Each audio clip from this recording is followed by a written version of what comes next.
With a belated reminder of the proximity of the American and French Independence Day celebrations, Georgetown University professor Ori Soltes speaks about the artist Schindler, the American journalist Varian Fry.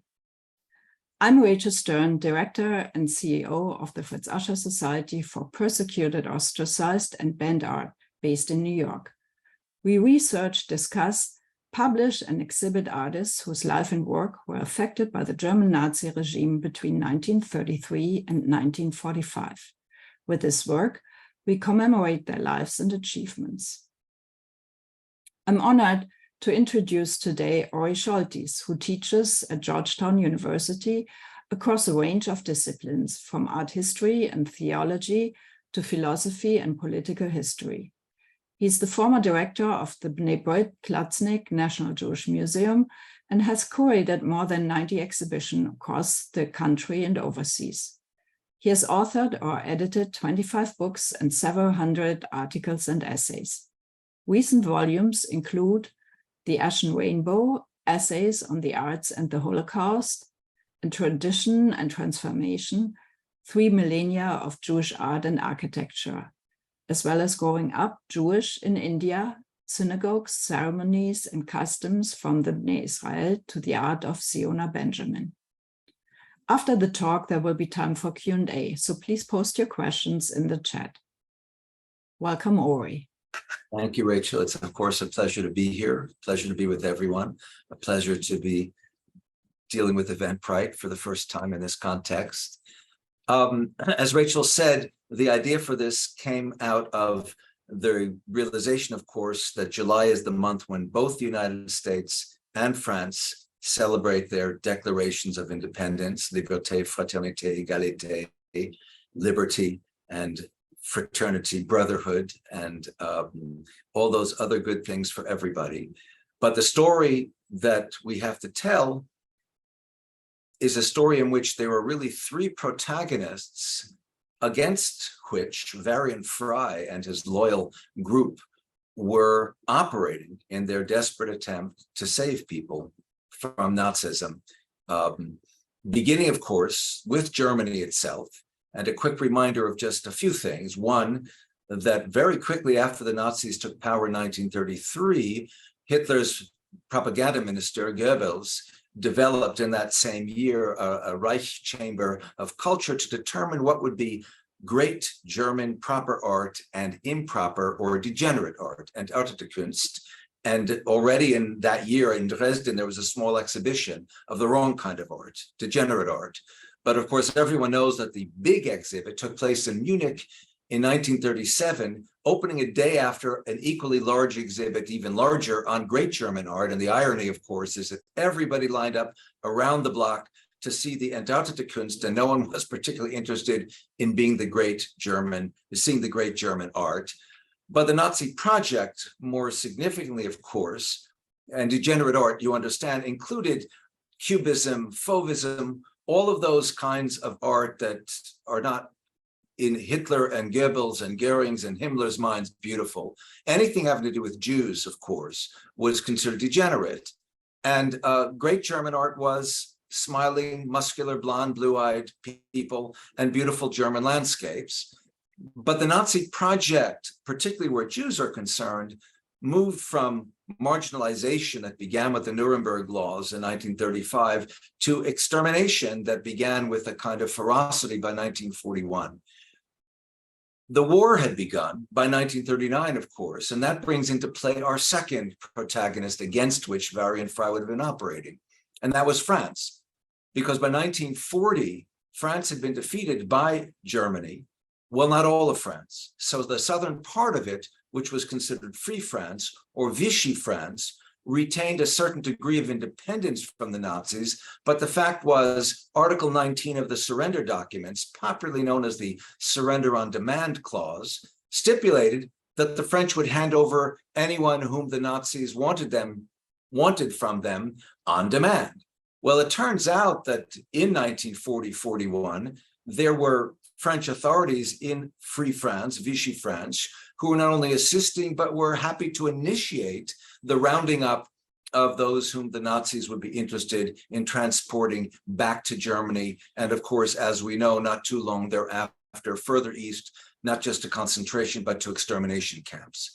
So the French are very much a protagonist with the Germans or an antagonist with the Germans against whom Varian Fry was having to struggle. The third antagonist is the United States, that celebrates its Independence Day this month as well. In 1924, the Johnson-Reed Act had essentially slammed the door shut on would-be immigrants to the United States precisely from countries from which people needed to emigrate. In 1938, fast forward, to give you an idea of things, a bill proposed to Congress by Wagner and Rogers, the Wagner-Rogers bill, that in the next 2 years, 20,000 children, 10,000 each year, from Germany, most but not all of them Jewish, would be brought to the United States on a kind of temporary basis. That was gunned down, sorry for the ugly pun, by a combination of Congress wasn't interested, the Daughters of the American Revolution weren't interested, the Knights of Columbus weren't interested, the American people weren't interested in bringing children from what was fast becoming a place of danger. And the following year, the famous St. Louis, the ship that came from Europe, bringing over 900 Jewish refugees who from Germany had paid for and gotten visas to Cuba. When they got to the port of Havana, were told these visas are expired. That ship went up and down the coast, the east coast of the United States, stopping at several ports. They were not allowed to the port. They were not allowed in. We don't want these refugees.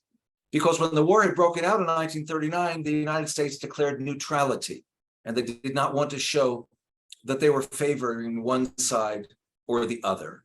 And I might point out that Fritz Asher Society's archives have a program that we did called Identity, Art, and Migration on 7 artists who were part of the process of easily or not easily trying to or succeeding in coming to the United States during this period. And there is also a very, very excellent exhibition, and perhaps in the future a book. The exhibition will be found on the Fritz Asher website. Well, all of this is the context in which Varian Fry steps onto the stage of history. Varian Fry and the Emergency Rescue Committee, and I'm going to share screen. Or I should say, I'm trying to share screen. There we go. Sir, please, I'm doing a program. And you're seeing in front of you, of course, Varian Fry, born in 1907. The Emergency Rescue Committee was founded in 1940 by him with a group of about 200 German and American intellectuals and artists in New York, the point and purpose of which was to create a private American relief organization. And on August 4th of 1940, they sent him to Marseille, you see him here strolling along the street, to aid anti-Nazi refugees and anti-Nazi figures of any sort in danger of arrest and deportation to Nazi Germany. Fry himself was born in New York. He grew up in New Jersey. He went to Harvard. He became a journalist. He married Eileen Avery Hughes, who herself was a journalist for the Atlantic Monthly. And when he was a foreign correspondent for The Living Age, he ended up visiting Berlin in 1935, where he witnessed with his own eyes Nazi violence. And he wrote in the New York Times about what the Nazis were doing to the Jews. Obviously, the readership of these articles were not particularly concerned as time moved on, and I gave you 2 examples of how that was not happening in America in response. So he came back to the United States. He began to raise money for anti-Nazi movements, and with his friends, he formed the Emergency Rescue Committee in New York, which had among its supporters Eleanor Roosevelt, who was meanwhile trying to get visas outside the quota system that was still in place from 1924. And he went off to Marseille with on behalf of the Emergency Rescue Committee to help those individuals with about $3,000 in his pocket and a short list of about 200 people they hoped to be able to rescue accordingly. One of the people who became involved with this group was Mary Jane Gold, whom you see pictured here, born in 1909. She came from Chicago. She was a wealthy heiress, and she had been in Paris, where she was having a good old time, when the Nazis arrived in 1940 and took over northern France. So she headed to the south of France. There she met Miriam Davenport, who was one of the closest associates of Varian Fry. And she decided that she was going to stay there and she was going to help them help refugees get out. The idea was through Portugal, through North Africa, to the French colony of Martinique, somehow that they would get out. As I said, he had a list initially of about 200 people, but when the word got around, and he let the word get around, that he was interested in helping people get out, there were lines at the door of the offices that he established together with Mary Jane Gold, who provided much of the financing because none of it was coming, or very little was coming from the United States. And you understand what he was doing was a combination of legal and illegal. If he could get visas, he was helping people get out with visas, but then he was trying to figure out other ways to help people get out. So in fact, he had help from Hiram Bingham, who was the vice consul in the consulate in Marseille, the consular of which was not particularly interested in helping this process, but Bingham was. And he provided Varian Fry with legal and illegal visas to make this possible. And they took over the Villa Herbel, which was the place where they tried to hide refugees before they could get them out. They had help from the Unitarian Service Committee in Lisbon, if they could get them as far as Lisbon, because Portugal was neutral. They had help from Alfred Barr and his wife, Margaret Scholar Barr, from the Museum of Modern Art in New York, who was trying to push the granting of legal visas, in particular to artists who, as prominent art historians, Barr and his wife could say, we need them here in this country. There was Albert O. Hirschman, who was a German Jewish economist who had studied, came from Berlin. He studied in Paris and elsewhere. And he left Paris to go fight during the Spanish Civil War on behalf of freedom, on behalf of the Republicans fighting against the fascists. He, by the way, would eventually, he survived, end up in New York at the Princeton Institute for Advanced Studies. And he lived the rest of his life in New Jersey. He died at the age of 97 in 2012. And then there was, of course, Peggy Guggenheim, who was a Jewish American millionaire collector of art, interested in many artists' work, who tried to be of some help and eventually left, of course, herself to go where she needed to go. Both Fry and Mary Jane Gold were forced to leave by late 1941, by October. So they were there for he was there for all of 14 months, and she was there working with him for all of 14 months before they were arrested. They were let free, but they're given 48 hours to get out, and they left and had to go back to New York, of course, where they continued from there to work as hard as they could to continue to alleviate the situation. Nonetheless, 14 months, they managed to get about 2,000 people out. And what I'm going to share with you is a very brief list in alphabetical order of some of the luminaries whom they managed to get out, beginning by the letter A with Hannah Arendt, who had to get out because she was a Jew. Interestingly, Hannah Arendt was an intellectual. She had been a student in Berlin. Her mentor, when she was a grad student, was Heidegger, one of the outstanding philosophers of the first third of the 20th century, who later on, we understand, was quite the Nazi. So there was quite a paradox in her relationship with him, because throughout her life, I think she pretty much continued to deny to herself that he had been a Nazi. She wrote a work on the human condition. She wrote a work on totalitarianism. Perhaps most famously or infamously, later on, she covered for the New Yorker magazine the Eichmann trial in Jerusalem, when Eichmann, the author of the Holocaust, of the Final Solution, had been captured and was on trial in Jerusalem. And a multi-part series ultimately, of course, became a book with a rather ambiguous perspective on who were the villains and who were the heroes in the story that she told in a rather interesting way. Still with the letter A, Hans Peter Wilhelm Arp. You know him better as Jean Arp. He was born in Strasbourg in 1886. Strasbourg was under German control between the Franco-Prussian War and World War I. When it became French, he was forced to take on the French name Jean, which is why you know him as Jean Arp. German-French sculptor. By the way, his father was German, his mother was French, or I've got that backwards, actually. So he had a dual kind of identity, you might say. He was a poet associated with the Surrealists. He was a Dadaist associated with the Absurdists. Dadaism created in 1916 in Zurich at the Cabaret Voltaire. He was associated with opening up Dadaism in Cologne in Germany and Köln in 1920. And then by 1925, he was in Paris doing Surrealist work. Here's one example of his work, although it is done a little bit later. It's called The Evolution of Human Form Lunar Spectral. It's in the Hirshhorn collection. And you can see that it is intended to be a kind of agglomerating of the human form taking shape. Where the spectral and the lunar come in has to do, I think, with light and shadow playing off the ins and outs of the sculpture. Letter B, André Breton, considered the father of Surrealism as a concept and as a writer on Surrealist ideas, as opposed to its carrying into the visual arts. The letter C, Marc Chagall. And here you see a photograph taken in 1941, in fact, by the American photographer Carl van Vechten, which is to say after his escape, thanks to Varian Fry's assistance.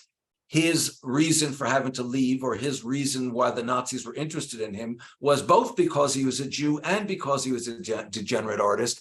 After all, look at the kind of art that he did. This is an early painting, and it was both he and his wife, Bella Rosenfeld, who were rescued by Varian Fry. And this is a painting done around the time, not too long after their wedding, in 1915. It's called The Birthday. And among the obvious features that make this degenerate are colors that don't conform to nature, objects that don't conform to nature, but most obviously, of course, she's kind of floating at an angle. He's floating up above and his head is twisted all around, kissing her. Of course, he's literalized a Yiddish phrase. To have a sedred cup under most conditions means you're driving me crazy. In this case, it means you're driving me crazy with love. So it's all about their love. Well, they got out. Let's move on to the letter D. Marcel Duchamp, who had to leave not because he was Jewish, because he wasn't, but because he was considered degenerate. He was associated with Cubist, Futurist, and also Dadaist art. Let me show you this extraordinary painting of his from 1912, The Nude Descending the Staircase. And this was absolutely scandalized. Nobody in Europe liked it because even the Cubists didn't. Because the action suggests futurism, and the Cubists were opposed to futurism. So it was somewhat Cubist, but somewhat futurist. And in any case, nobody liked it. In America, it came in 1913, and it had great popularity, in part because it was considered to be so scandalous. And it ended up in the Philadelphia Museum of Art, as did this other work, which is really what puts Duchamp on the map of art history in the biggest way. This is called Fountain. It's from 1917. And those of you with good eyes can see that it's a urinal that he sort of flipped on its back, so to speak. And he assigned it R. Mutt, Roger Mutt, a pseudonym, of course. And the whole idea is this started a movement that he invented called ready-mades. He uses that term. So finding an object that is already in existence and transforming how we view it by doing something with it. So he takes this urinal and he just flips it on its side, and now he calls it a fountain. He's an artist, therefore it's an artwork. He calls it a fountain, therefore it's a fountain, or rather it's a sculpture of a fountain by an artist, even though we all know its starting point was as a urinal. And you can imagine that there were those who didn't appreciate his tongue-in-cheekness, but ultimately he's raising the question, what is art? So this is absolutely transformative as far as art and its history are concerned. And then, of course, there was Max Ernst, also not Jewish, but degenerate, from German, self-taught artist, started out not only as a poet, but as a sculptor, as a painter, one of the forces behind the development of Dadaism, a kind of, as I said, nothing has meaning form of artistic expression in Köln. And he began to use collages. He's one of the first to do that. And then he invents what is called frottage, where he took pencil rubbings of textural objects, and then another medium called grattage, in which he would partially scrape across canvases, revealing the imprints of objects. But of course, he also painted, he was self-taught at that. This was a work called The Angel of Hearth and Home that he painted in 1937. And it was painted for the International Exposition of Surrealism at the Galerie des Beaux-Arts in Paris in that year, right after the Spanish Civil War and the failure of the Republicans to be able to stand up to the fascists, who, after all, that's Franco, had a large help from the German fascists and the Italian fascists. You're all familiar, of course, with the little town of Guernica, the destruction of which was memorialized in the same year by Picasso in his painting of that year. For Ernst, of course, the angel has become hardly an angel. You've got to rethink that word. This is an apocalyptic beast. This is something, the etiology of which is the book of Revelation and the 7 plagues, because his view of what was happening was, it's a plague, the plague of war, the plague of starvation, the plague of drought, all of that he associated with the dismal failure of the free world, of the Republican world, of the democratic world, of the communist world, to stand up to the fascists, to defeat them. So he changed, by the way, the name of this painting the next year from The Angel of Hearth and Home to The Triumph of Surrealism. And in part, that's a tongue-in-cheek change. We surrealists failed to be victorious over the fascists. And on the other hand, it is in fact a statement of the status quo. What the fascists have imposed on the world is a surreal world. Because think of, for example, at its most extreme, not yet operating at that point, the Nazi concentration camps, where one day the way you survive is by doing this, and the next day what you thought would work because it worked yesterday won't work. It's a surreal world. And this begins for him with the Spanish Civil War. Here's one other painting by him, which is called, of course, Europe After the Rain 2, and it was done around 1941. In other words, at the time when he was in Marseille trying to get out, and you can see this apocalyptic landscape through which there are moving these 2 barely discernible creatures. One of them looks vaguely like a knight, right, with his armor, carrying what is a very, very tattered flag. The implication would seem to be, so who's the victor here? Nobody wins. It's nothing but apocalypse, apocalypse, apocalypse. The letter F, Leon Feuchtwanger, the very important author, who in fact hid in Horace Bingham's home for a while. So Bingham was not only helping with the matter of handing over visas, some of which were real and some of which were not, but he also was active this way in trying to save Feuchtwanger by hiding him. Feuchtwanger is known for his novel, The 40 Days of Moussadoug, his Song of Bernadette, a lot of novels. The thing about him is when he got home, early on in the game, he spoke to reporters in the US, speaking proudly about how he'd been rescued by Varian Fry and his people. And the problem with that, of course, was then the jig was up, because now the State Department knew that Fry was operating illegally to do what the State Department did not approve. And so there were others as well who managed to survive as a function of Varian Fry's skills and those around him. There was, for example, Jacques Lipschitz, whom we see here portrayed in an earlier, happier time with his wife by Amedeo Modigliani, who died by 1920, so he was not part of this.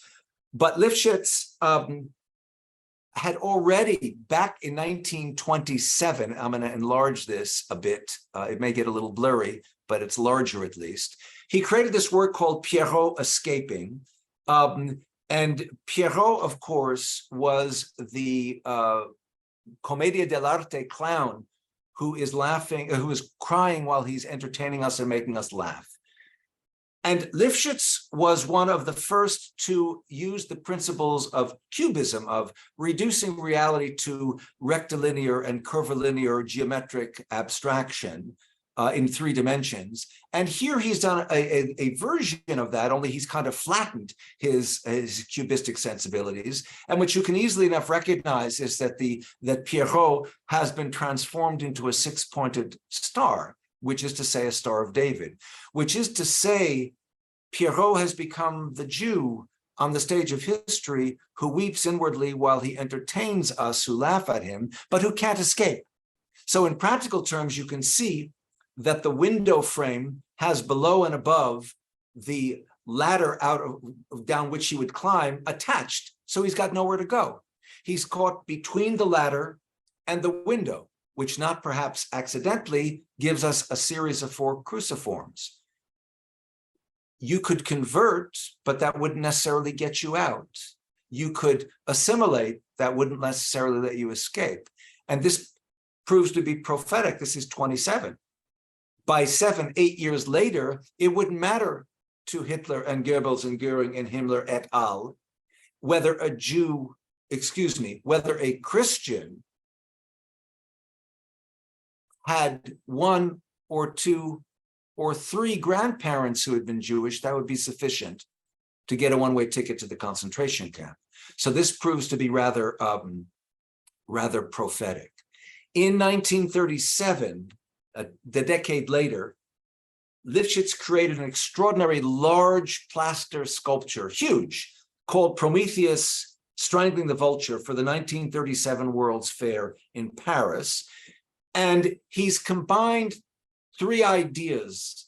One, Prometheus, if you remember your Greek mythology, is the Titan who steals fire from the gods to give to humans. And so Zeus chains him to a mountain peak in the Caucasus and sends his eagle every day to eat out the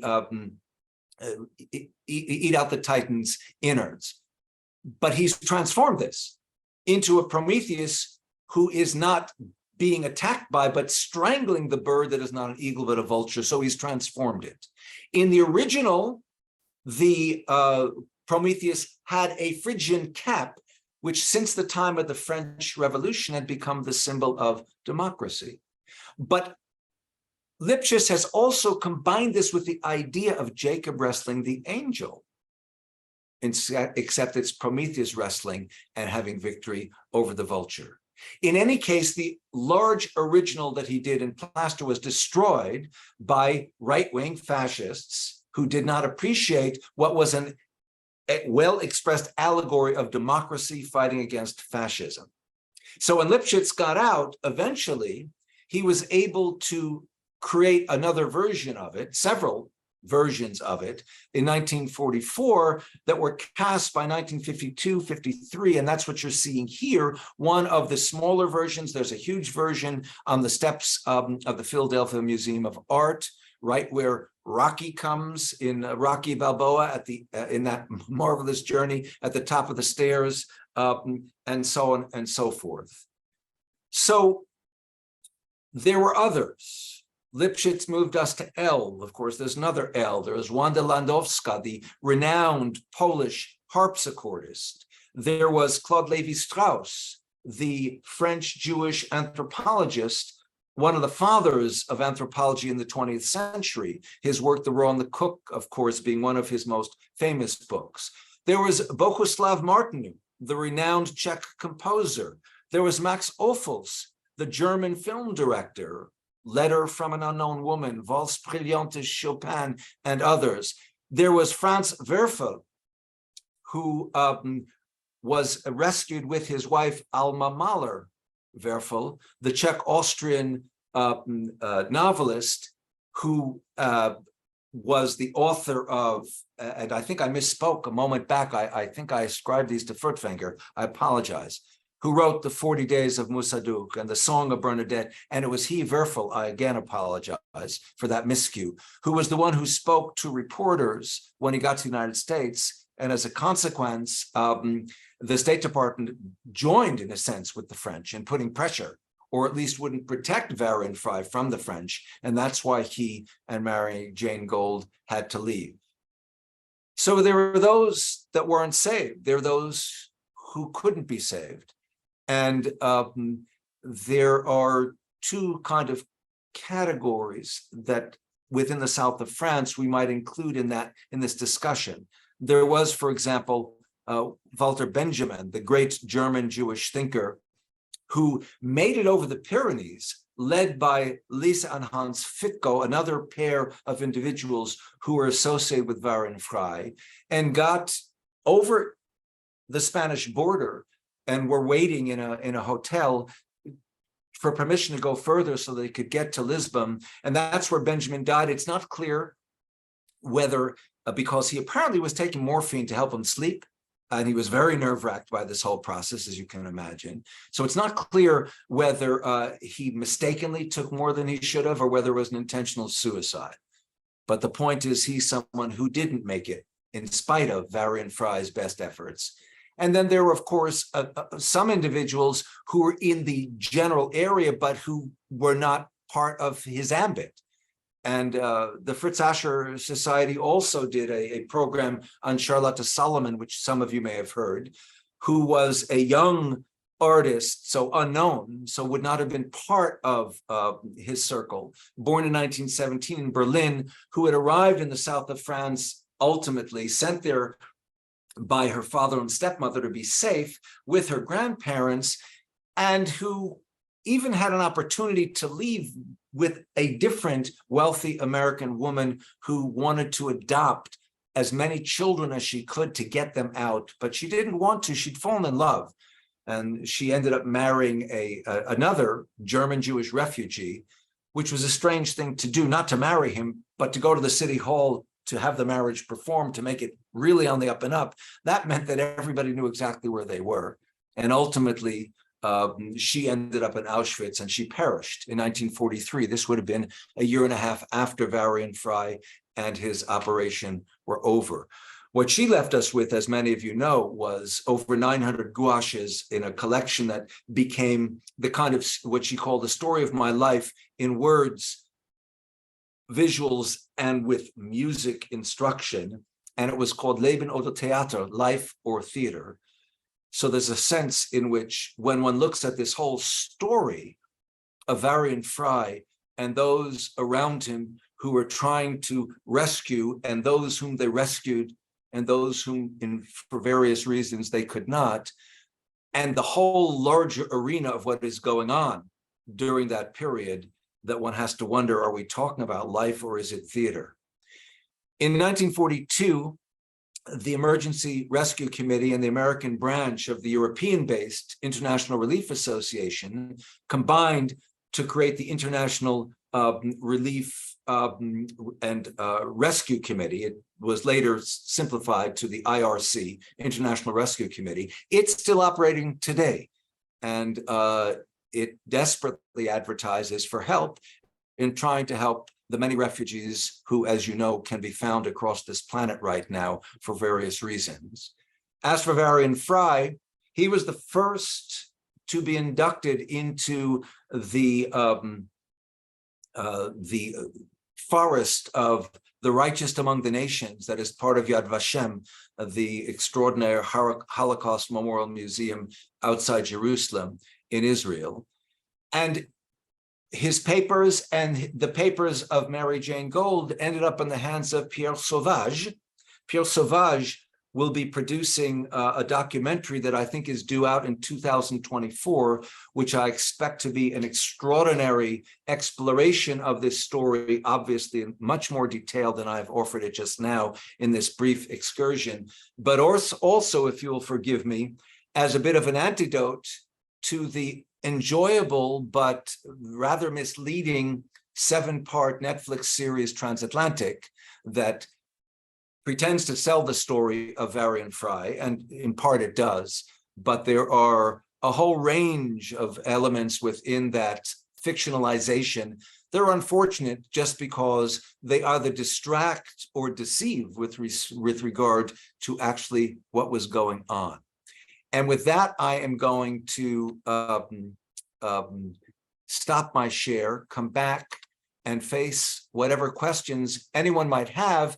And I'd like to invite, if Pierre Sauvage is with us, I believe he is, I'd like to invite Pierre Sauvage to be the first to either ask a question or feel free to make a comment in whatever way, shape, or form you'd like, if that's okay with Rachel. Rachel, are you there? And Pierre, are you there? Is everyone there? I'm here for sure. Hi, Ori. Thank you so much for your really very inclusive talk about Varian Fry and the very complex situation that he found himself in.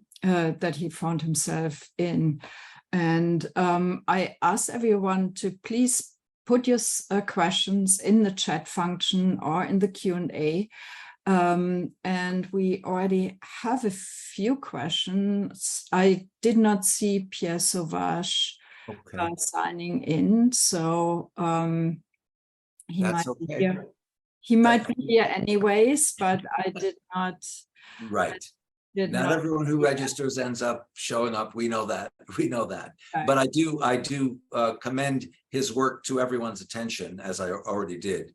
And particular, I mean, Transatlantic was, it was, how shall I put it, in an odd way, fun to watch. But there is a lot of, I mean, you walk away from that thinking, my God, Chagall was just a complete idiot. I don't think that's quite accurate.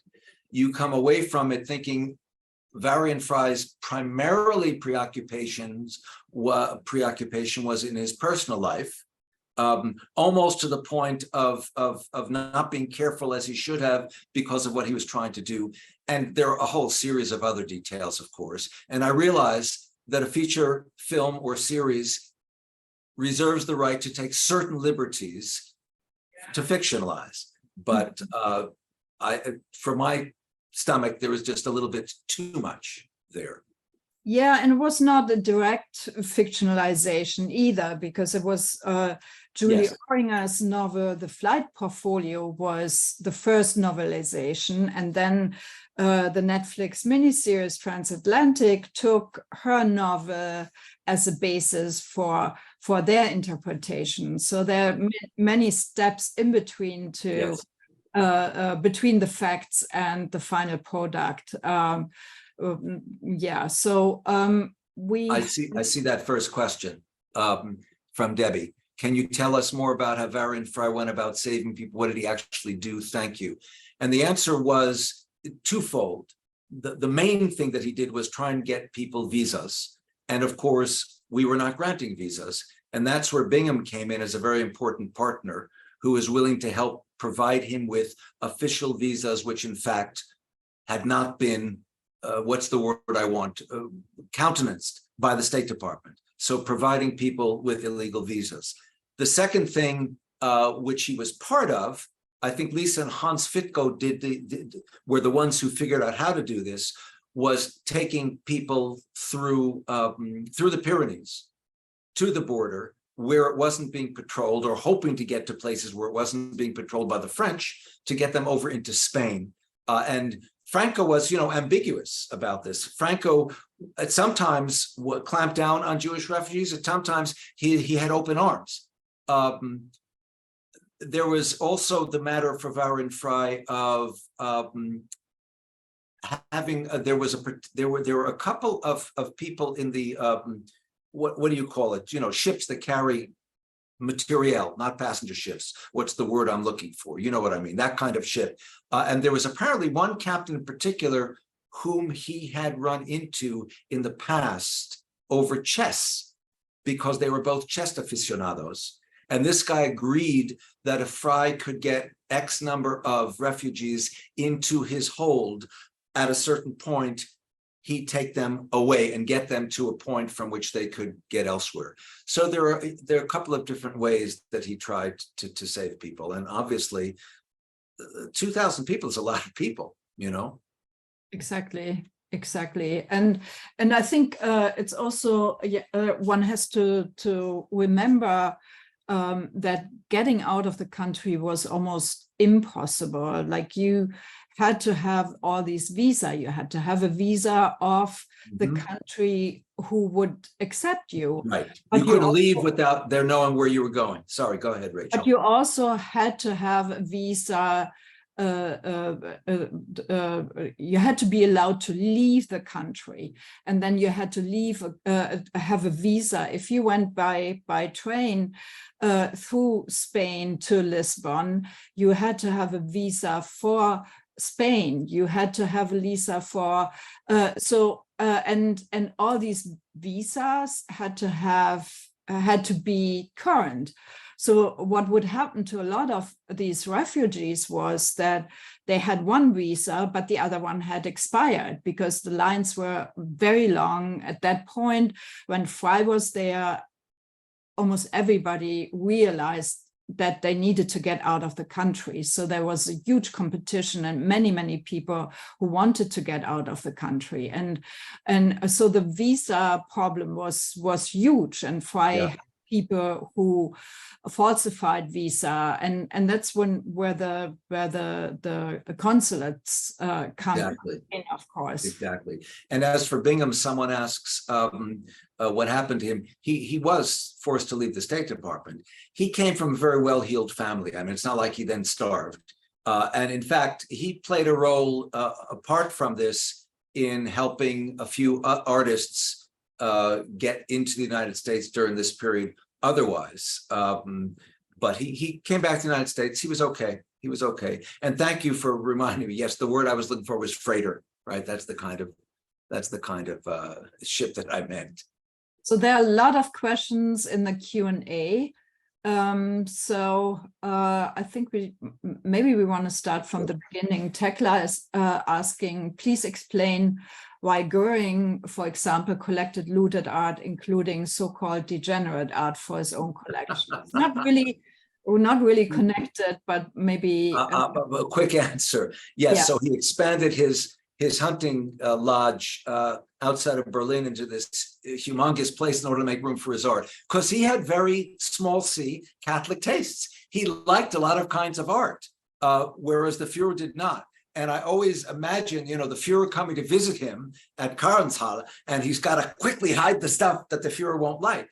And of course, he had first dibs, because the Führer certainly didn't want it. And degenerate art, I remind you, had really, you know, two primary fates. One, it would be destroyed, or it would be traded for art that the Führer liked, or sold in order to get armaments, in order to get cash, and so on and so forth. So the Nazis didn't simply destroy it all. And Goering he had broad taste. So that's why. Odd, but so it was. Yeah. So Nancy is asking whether Varian saved the Chagalls, really saved the Chagalls, and as far as I know, absolutely, yes, he did. You know, they were not eager to leave. I mean, Chagall was already so well received. You know, he couldn't believe that this was happening to him. And you know, the tragedy in their lives is that they were in upper New York State, and Chagall, of course, never really learned English. And Bella got very, very sick. And the story is he was not able to communicate well with a local physician. And in any case, she died as a consequence. So he couldn't wait to get back once the war was over to France. He never felt comfortable here. If you look at his painting history, it's all bright light, light, light, light, except there's this brief period of darkness. And it's like the late 40s after Bella's death. But yes, but Varian Fry did get them out. Yes. Mm-hmm. Yeah. And as you said, like his main job was to convince them to leave. That was the biggest Right, part. because they were not eager to do so. Yeah. Exactly. Peggy Guggenheim was there. No, she was there as a carpetbagger. She was trying to get art. But then as the situation became crazy, she in fact left. She said, look, I'm Jewish also. I've got to get out of here. She was interested in Max Ernst. And in fact, they got married in 1942. That lasted for 6 years. Of course, good old Max went through wives like, I go through English muffins in the morning. But no, her purpose in being there, unlike Mary Jane Gould, whose father said, I want you coming home or I'm going to cut you off, she wanted to stay and help. And she also was not Jewish, by the way. Obviously, Varian Fry was not, but neither was she. Mm-hmm. Right. So there's a question about more questions about Fry's background and and about his wife, actually, whether she was a Massey or what their story is. Well, she was. It's interesting. He had founded a club at Harvard with a buddy, and that buddy's sister introduced him to his wife, who was 7 years his senior, which is interesting. Mm-hmm. She was a journalist. He wanted to become a journalist. He became a journalist. There is some question as to, they had kids. There is some question as to whether or not he was gay, the closeted gay, which of course in that era, if you were gay, you were almost inevitably going to keep it in the closet. In fact, one of the things that disturbs me about the Netflix series is it puts so much emphasis on that as if it's a complete fact and plays it up dramatically, but you'll see it for yourselves. So, yeah, she outlived him because he died in 1967. He was barely 60 years old. He was 59. And they did get divorced sometime after he came back from France. But again, the reasons are not clear. There can be all kinds of reasons, obviously. He's gone for a long time. He's a crusader with his cause. And it's not clear to me, obviously she said, go ahead, or maybe she wasn't happy with his going ahead, or are there any number of things, but that are possibilities. But they did end up divorced. And she did outlive him, and they did have 2 kids. And that's what I know. If you see the Pierre Sauvage documentary, I suspect you'll learn more. Because he's got all the papers. Yes. The letters, all the correspondence. Very true. I also do think that, that he was very changed from this experience. And, oh my God, yes, I agree with you. As all the people who were involved were, and so I think that has an impact on a marriage as well. Yeah, I would think so. Yeah. So we keep getting these. Did an artist have to already be in the south of France for him or her to be considered to be safe? Somebody's asked. Well, certainly we're Varian Fry in that circle. Yeah, you had to get to Marseille. You had to get where he was. Mm-hmm. It's not as if he had the apparatus to reach out and pull you, even from Dijon, much less Paris, much less Berlin. So yeah, you would already have to be in the south of France or get to the south of France somehow. Mm-hmm. And fairly, you probably had to have, some stature for them to be interested. And by the way, not just artists, but there were apparently a handful of former prime ministers. People of political significance. That's why someone like Charlotte Solomon would have been completely unknown to them. It's not that they wouldn't help her if they could, but they wouldn't even have known about her. And clearly she didn't know about them or know to go try and get refuge through them. But yeah, you had to get to Marseille, to his offices, and there was, I presume, every day a very long line. As Rachel said, the competition to get out and the complications, because getting out meant getting out, but also getting into wherever it was that you were heading for. Yeah, yeah. And we should also... Can I just say one other thing? I want to remind you also that at that time, Palestine, for Jews, you'd think, okay, well, maybe that's an option. Except under the Brits in 1939, they published the last in a series of white papers. This one stipulated that no more than 15,000 Jews per year over the next 5 years could enter Palestine.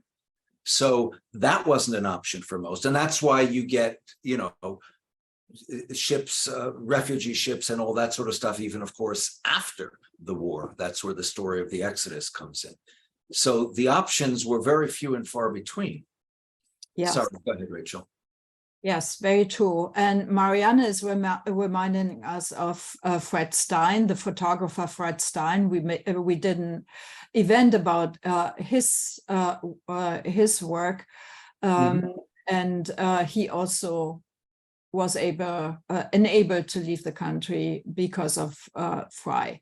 So here's another one. And I will actually, with a follow-up email, I will send all these links to all these events, which are which give you also a taste of the different circumstances, because Varian Fry also insisted he had this list of 200 most important people to save, but at the same time, he would not.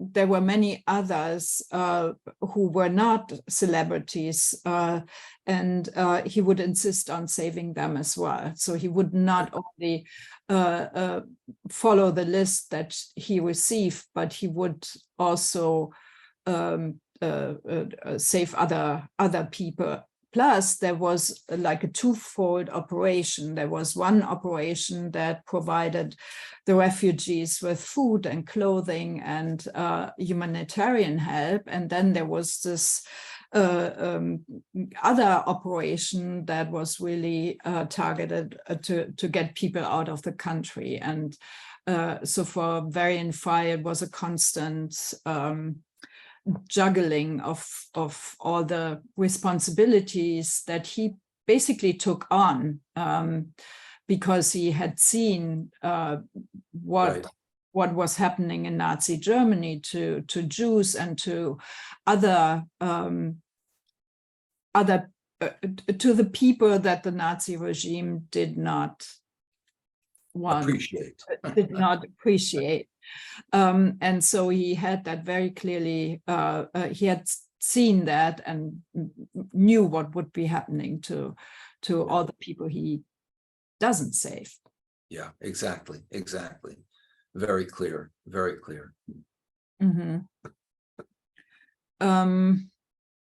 So do we, or do you, we have a lot of... Mostly I'm just seeing some interesting comments about different places where there are Varian Fry, plaques. There's a glass plaque in a bus shelter at Potsdamer Platz in Berlin next to Varian Fry Street. He has a large tree in I mentioned that tree in the Grove of Yad Vashem. There is, interestingly, Ron points out that on www.rgotz.de Deutschland, right? Argolds Deutschland bus shelter projects. You also can find information on him. So there is an increasing volume of places to find stuff about him. I said New Jersey, and I could have been more specific. I just didn't want to bother you with details. Ridgewood, New Jersey is where he spent most of his time. And I noticed that Ron also noted that in the second floor of the public library, there's a photo of him hidden. And yes, Henry Bingham IV was, Yvonne, you're absolutely correct, the son of Henry Bingham III, who was the guy who discovered Machu Picchu. So yeah, he came from a very interesting family. Yeah, thank you. And Deborah is actually writing, I have documents on the poet and journalist Peter Gannon, with Richard Moering, a very good friend of Udo, who had been caught in France and eventually on his own fled to Spain, then tried to find a way to the US. The file includes documents supporting his efforts by Varian Fry, but which were written in 1944. So Fry did not stop his efforts even after he was expelled from France. Oh, absolutely.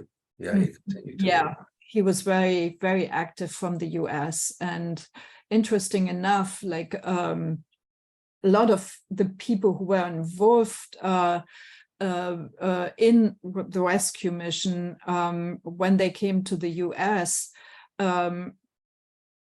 became psychologists, which is, I guess understandable, because you ask yourself, how can people do what they did? And but I thought it was an interesting side.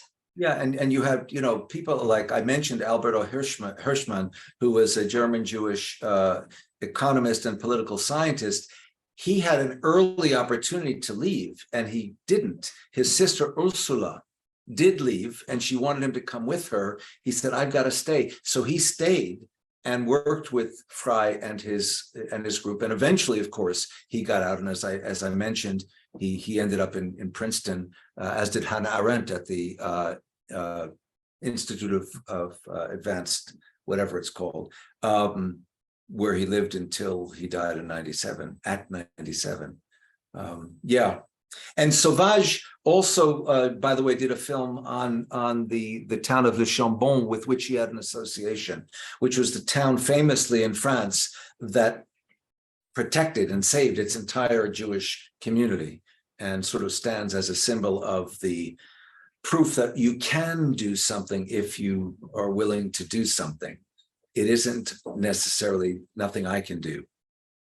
Exactly. And actually they saved about 5,000 Jews, and actually Pierre Sauvage was one of them. So exactly, his connection. that's his connection, exactly.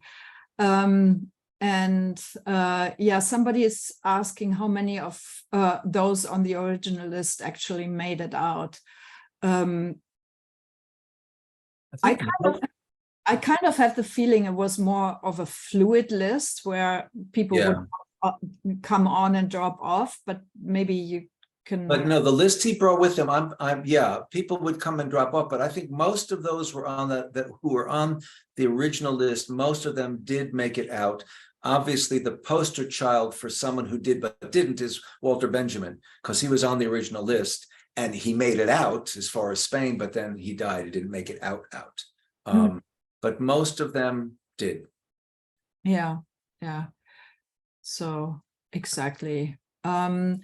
So in conclusion, Ori, do you? There's a question. What's like the biggest problems that you have with transatlantic, or the biggest discrepancies with reality? Yeah. Well, I mentioned two of them. I would say three. Somehow Varian Fry is diminished in the way he is represented. I think it's completely fair to give a prominent role to Mary Jane Gold because she played one, but he somehow is presented to me as less in charge of things, more reactive than active than I think he was. I think the emphasis on his presumptive homosexuality, to the point where it's his love relationship with Thomas, who is Jewish, almost seems to obstruct the clarity with which he's focused on the operation, or rather, he comes and goes. Sometimes he sort of rebuffs Thomas because I've got to focus on the mission, and other times he gives in to Thomas in spite of the mission. The whole thing, I just thought, okay, very Hollywood, but that's not fair. I don't care whether he's gay or not. That's fine with me, but that's not the point of the story. I thought in general it represents the artists. I mean, it stereotypes them as crazy artists in a way which under other circumstances would be fun. It's cool. They're having a Christmas party, even though they're all Jews, you know, or this, or they're doing that. But it also makes them seem, in a certain sense, like a bunch of irresponsible idiots. You're supposed to be hiding out in this villa. The Nazis are here. The head of the French police force is breathing down your necks. You're out there partying like nothing's going on. And by the way, you're partying while people who are unlike you, privileged to have a way out, don't have a way out. That does not correspond to reality. And then finally, that little detail, yes, Chagall it was difficult to get him to leave, but he comes across as a complete bimbo to me in his completely unrealistic assessment of his situation and his egotism. But now I realize, so now get me out, you know, that sort of thing. So there were a lot of those kinds of details that sort of bothered me. And I admit I was entertained by it. And, you know, I'm torn because I feel like you've got a film or a series out there.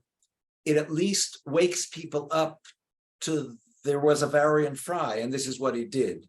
On the other hand, it's misrepresenting to too great an extent him and others in that circle, that if that's as far as people go, they walk away with a completely skewed understanding of him and of them.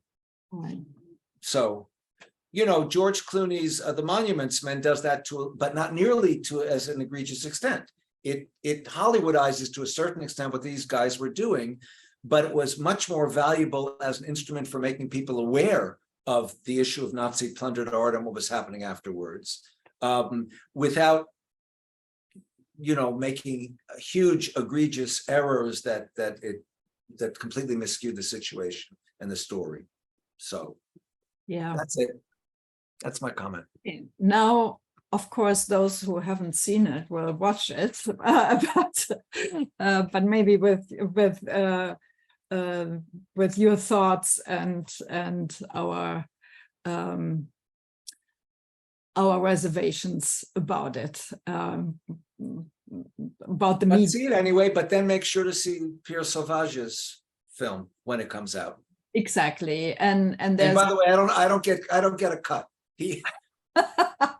He hasn't paid me anything to advertise for it. He has come up quite a lot, and rightfully so. He is the expert who holds many of the documents, most of the documents from the Varian Fry Institute he's leading and so on. So yes, he's the person to go to. And I'm just learning from Marilyn, which I completely forgot, that he was born in Le Chambon. So right. That's that's his affiliate. Very direct connection to this situation. Exactly. So thank you so much, everybody, for joining us. Thank you, Ori, for this enlightening talk and your thoughts. And everybody have a wonderful summer. I hope you get to relax a little bit and enjoy the good weather if it's not just raining. And all the best, and see you soon. Thank you. Bye-bye. Thanks. Tschüss.